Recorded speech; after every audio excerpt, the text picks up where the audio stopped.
Scene one, Apple, take one. Alors la blockchain, c'est une base de données. C'est une base de données qui, contrairement aux bases de données centralisées, elle est distribuée. Un petit peu à l'image de ce que nous avions connu quand on téléchargeait nos premiers MP3, nos premiers films, avec Napster, avec Emule. En fait, ce qui se passe, c'est que chacun de nous, chacun des utilisateurs, détient un programme dans son ordinateur et va, via le peer-to-peer, et non pas via une base de données centralisée, connecter et récupérer les datas. Eh bien, la blockchain, c'est sur le même principe. Au démarrage, c'était collé avec ce qu'on appelle le Bitcoin, une monnaie virtuelle. Et là, la blockchain, c'était le fameux tiers de confiance, le grand livre comptable qui permet d'avoir une traçabilité sur qui a quoi, qui fait quoi, qui possède l'argent, etc. La blockchain, c'est ça.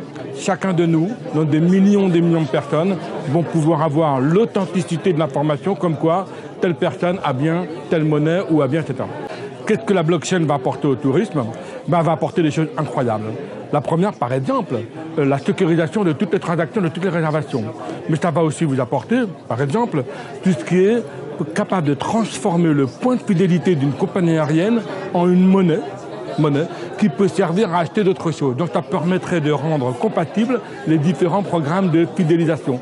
Ça permet aussi, par exemple, de certifier, d'authentifier les avis des voyageurs. On ne sait pas toujours si le voyageur, c'est bien la personne qui a écrit un bon commentaire. Là, ça permet de l'authentifier.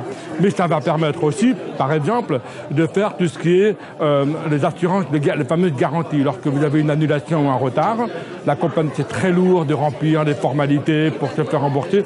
Là, on fait un smart contract avec la compagnie d'assurance, la compagnie aérienne, pardon, et automatiquement, on est remboursé. Il y a plein d'applications.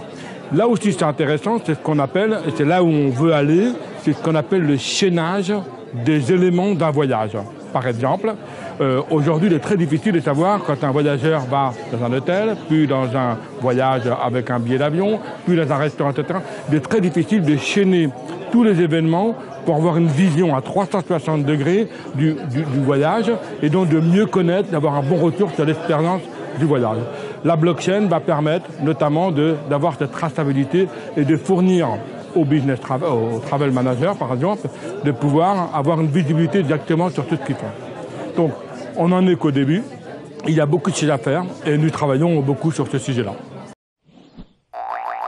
Scene one, Apple, take one.